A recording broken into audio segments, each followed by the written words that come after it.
வணக்கம் friends. Already நம்ம company accounts வந்து பார்த்துட்டோம். பட் அதில் வந்து எல்லா அட்ஜஸ்ட்மெண்ட்ஸும் இருக்கக்கூடிய காம்ப்ரிஹென்சிவ் சம் வந்து சில பேர் கேட்டிருந்தீங்க. ஸோ அதனால தான் வந்து ஒரு சம் வந்து நம்ம காம்ப்ரிஹென்சிவ் சம் வந்து இன்னைக்கு கிளாஸில் நம்ம வந்து பார்க்க போகிறோம். Karthik limited has allotted 20,000 shares of rupees 10 each at a premium of rupees 2 each to applicants of 30,000 shares on pro rata basis. So எவ்வளோ வந்து அவங்க ஷேர்ஸ் வந்து இஷ்யூ பண்ணியிருக்காங்கன்னா 20,000 ஷேர்ஸ்க்கு தான் அவங்க கால் ஃபார் பண்ணியிருக்காங்க. பட் அப்ளிகேஷன் வந்தது வந்து எவ்வளோ ஷேர்ஸுக்கு? 30,000 ஷேர்ஸுக்கு. அப்படின்னா இது என்ன அர்த்தம்? Over subscription. The amount payable was rupees 2 on application, rupees 5 on allotment, including premium of rupees 2 each, and rupees 3 on first call and rupees 2 on final call. Subin, a shareholder, failed to pay the first call and final call on his 500 shares. Subin அப்படின்றவர் என்ன பண்ணிட்டாரு? அவரோட 500 ஷேர்ஸுக்கான first கால் மணியும் பே பண்ணல, final கால் மணியும் பே பண்ணல. அப்படின்னா என்ன அர்த்தம்? அவர் அப்ளிகேஷன் மணி பே பண்ணிட்டாரு அண்ட் தென் அலாட்மெண்ட் மணியும் வந்து பே பண்ணிட்டாரு. All the shares were forfeited, அது எல்லாமே ஃபோர்ஃபீட் பண்ணிட்டாங்க. And out of them 400 shares were reissued at rupees 8 per share. Pass necessary journal entries. So first நம்ம என்ன என்ட்ரி பாஸ் பண்ணுவோம்? அப்ளிகேஷன் மணி ரிசீவ் பண்ணதுக்கான என்ட்ரி பாஸ் பண்ணுவோம். அதுக்கான என்ட்ரி என்னது? Bank account, debtor, to equity, share, application account. Being application money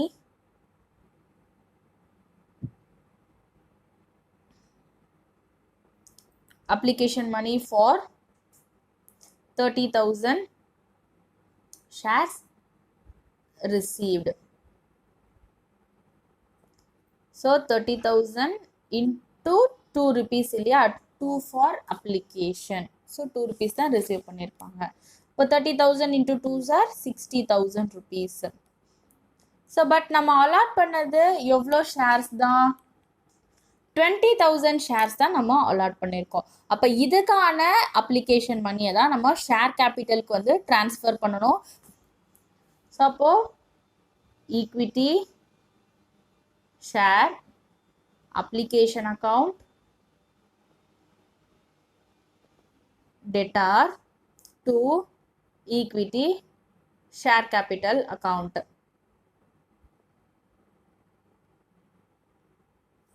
Being application money transferred to share capital account.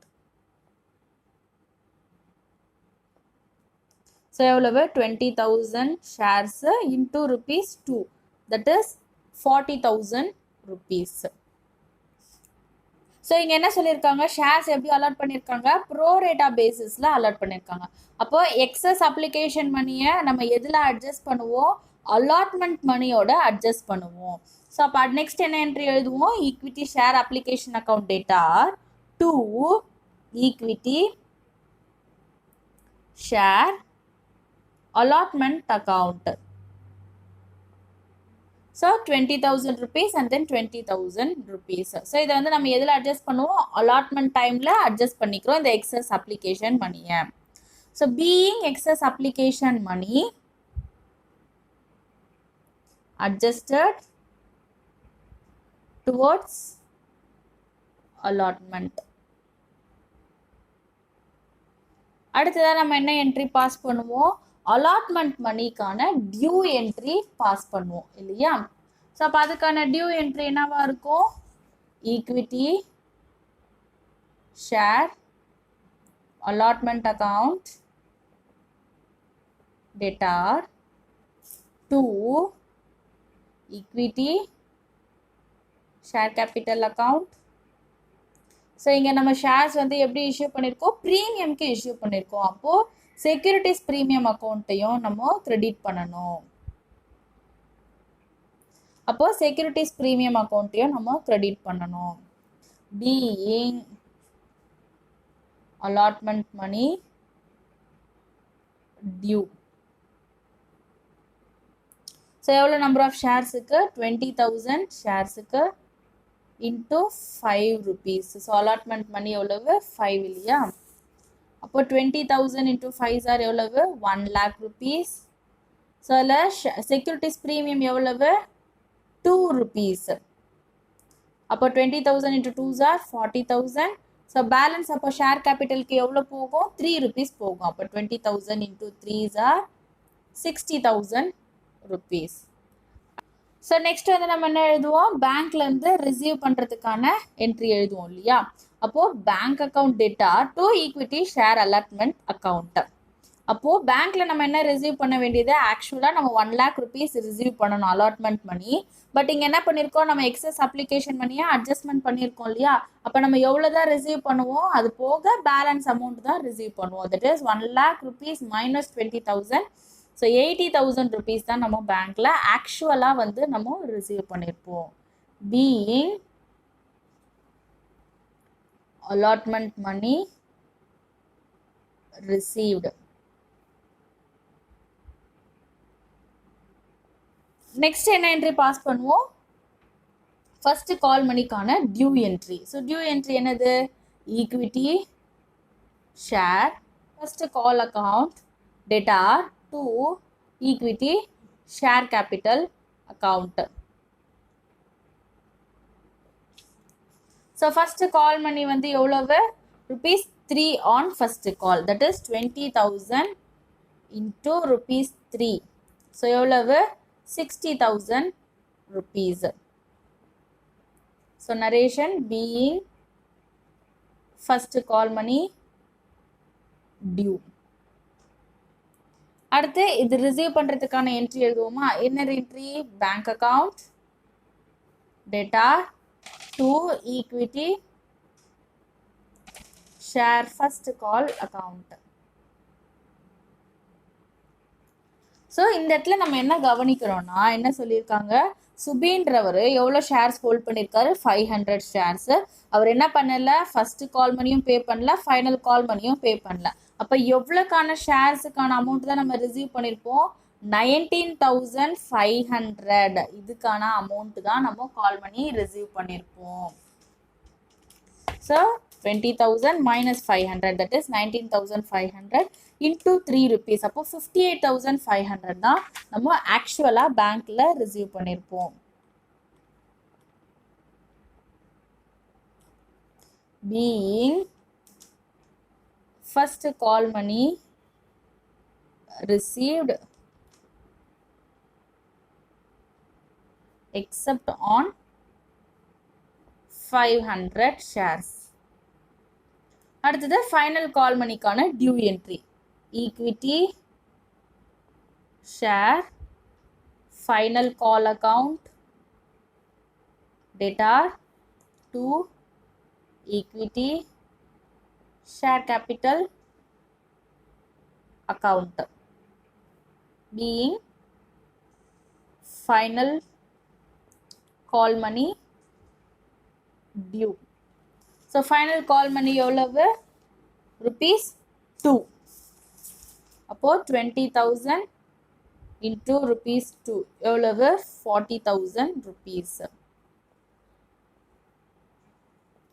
அடுத்ததாக receive பண்ணும்போது நம்ம என்ன என்ட்ரி பாஸ் பண்ணுவோம், bank account debtor to equity share final call account. Being so அப்போ நம்ம எவ்வளோ number of ஷேர்ஸுக்கான final call money receive பண்ணியிருப்போம், 19,500 ஷேர்ஸுக்கான ஃபைனல் கால் மணி தான் ரிசீவ் பண்ணியிருப்போம். அப்போது 19,500 இன்டூ ₹2. ஸோ 39,000 rupees தான் நம்ம பேங்க்கில் ரிசீவ் பண்ணியிருப்போம். Being final call money received except on 500 shares. So இப்போ நம்ம வந்து அப்ளிகேஷன் மணி, அலாட்மெண்ட் மணி, தென் கால் மணிக்கான எல்லா என்ட்ரிஸும் வந்து பாஸ் பண்ணிட்டோம். அடுத்ததான் இங்கே என்ன சொல்லியிருக்காங்க, all the shares were forfeited. அதாவது சுபின்றவர் வந்து என்ன பண்ணல, இந்த 500 ஷேர்ஸுக்கான ஃபர்ஸ்ட் கால் மணியும் ஃபைனல் கால் மணியும் பே பண்ணல. ஸோ அவரோட ஷேர்ஸ் எல்லாமே என்ன பண்ணிட்டாங்க, forfeit பண்ணிட்டாங்க. ஸோ forfeitureக்கான என்ட்ரி பாஸ் பண்ணணும். ஸோ இந்த இடத்துல வந்து என்னன்னா, அவர் வந்து அலாட்மெண்ட் மணி பே பண்ணிட்டார். அப்போ ப்ரீமியம் அமௌண்ட்டும் வந்து நம்ம என்ன பண்ணிட்டோம், ரிசீவ் பண்ணிட்டோம். ஸோ forfeiture டைம்ல இந்த செக்யூரிட்டிஸ் ப்ரீமியம் அக்கௌண்ட்டை நம்ம வந்து கன்சிடர் பண்ணிக்க வேண்டியதில்லை. அப்போ forfeitureக்கான என்ட்ரி வந்து என்னது, ஈக்விட்டி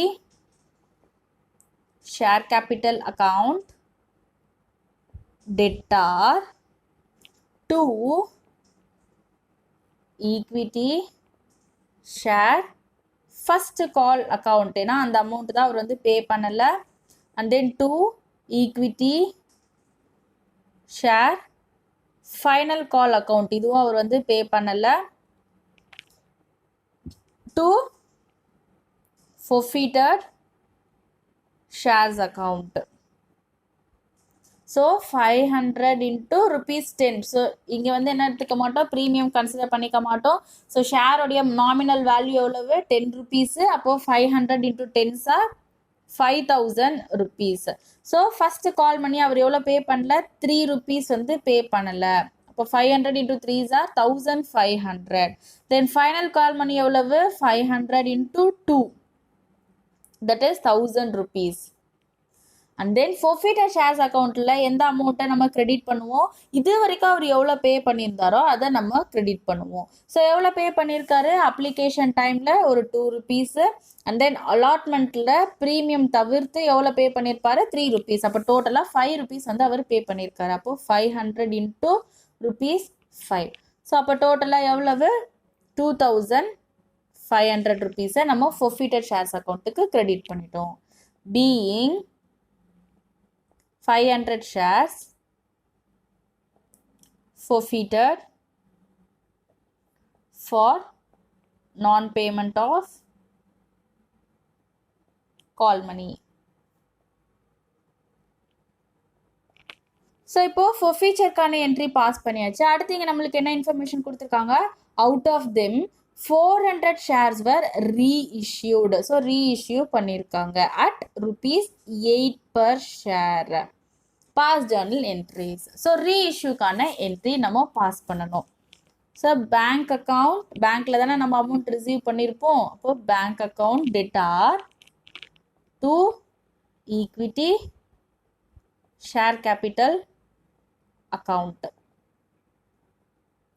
ஸோ 400 ஷேர்ஸை நம்ம எவ்வளோ ருபீஸ்க்கு ரீஇஷ்யூ பண்ணியிருக்கோம், ₹8 ரீஇஷ்யூ பண்ணியிருக்கோம். அப்போ 400 into 8 சார் 3200. பட் இதோட ஆக்சுவல் நாமினல் வேல்யூ எவ்வளவு, ₹10 per share. அப்போ 4000. ஸோ நம்ம வந்து எவ்வளோக்கு ரீஇஷ்யூ பண்ணியிருக்கோம், 3200க்கு தான். தட் மீன்ஸ் நம்ம லாஸுக்கு வந்து ரீஇஷ்யூ பண்ணியிருக்கோம். ஸோ இந்த லாஸை வந்து நம்ம எதுலேருந்து அட்ஜஸ்ட் பண்ணோம்னா forfeited ஷேர்ஸ் அக்கௌண்ட்லேருந்து நம்ம அட்ஜஸ்ட் பண்ணணும். இப்போ 400 into ₹2 per share தான் லாஸ். அப்போது ₹800 வந்து லாஸ். அடுத்ததான் நம்ம ரீஇஷ்யூ பண்ணும்போது நம்ம ப்ராஃபிட் கிடைச்சிருக்கோம் இல்லையா, ஸோ அதை வந்து நம்ம என்ன பண்ணணும்னா கேபிட்டல் ரிசர்வ் அக்கௌண்ட்டுக்கு ட்ரான்ஸ்ஃபர் பண்ணணும்.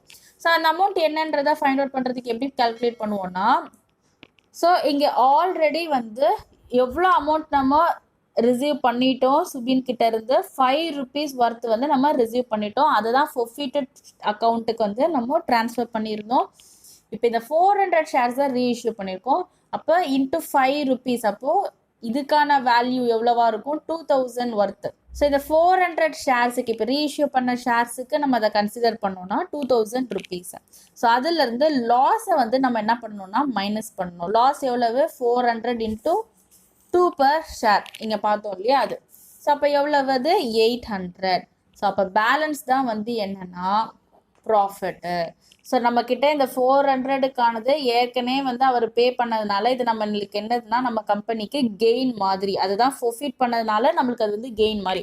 ஏன்னா அந்த அவர் பே பண்ண அமௌண்ட்டை நம்ம ரிட்டர்ன் பண்ண போகிறது கிடையாது. ஸோ இப்போ நம்மளுக்கு ரீஇஷ்யூ பண்ணும்போது நம்மளுக்கு லாஸ் எவ்வளோ அரைஸ் ஆயிருக்குன்னா 800 rupees வந்து அரைஸ் ஆகியிருக்கு.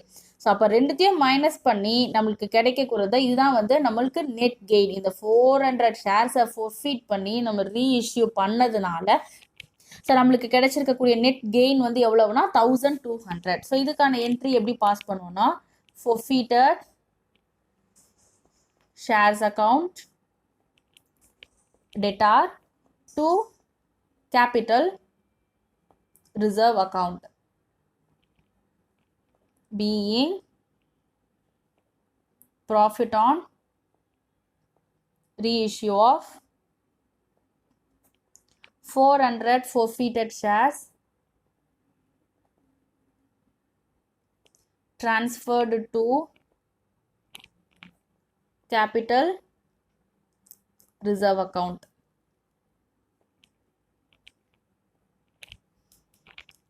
₹1200.